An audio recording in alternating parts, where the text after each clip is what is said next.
My son is back to being the son I know. He's part of the family again. I no longer spend my days trying to find money to buy drugs. I can do the things I need to do, pay my taxes, earn a living, and I contribute to my community again. I don't have to arrest the same people again and again for petty crimes. We can spend our time and resources on more important things to keep our community safe. Even though I'm HIV positive, I won't be passing it on to anyone else. I also feel like I can get access to the healthcare I'm entitled to without feeling intimidated.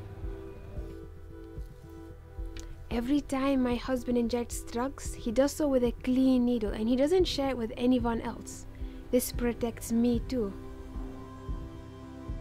The number of people in my country requiring expensive and lifelong treatment for AIDS is no longer rising.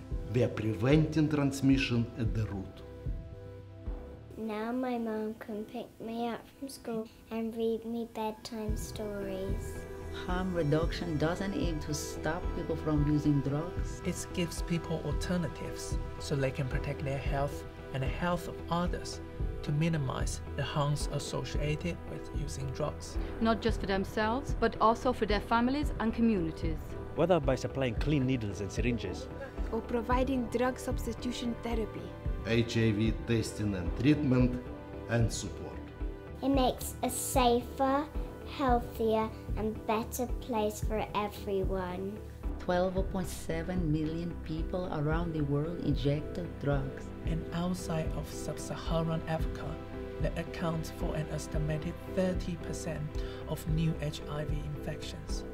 That doesn't include the thousands of people who contract HIV through sexual partners. we have clear evidence from around the world. That clean needles and drug substitution therapy can break the link between injecting drugs And the spread of the HIV epidemic.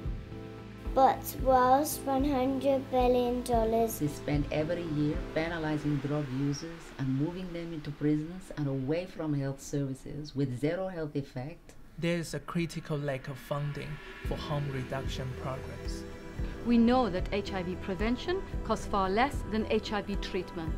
One country showed that every dollar spent on needle and syringe programs save $27 in healthcare costs. The differences between countries who fully support and fund harm reduction programs and those who don't speak for themselves. It's time to stop punishing and start working together.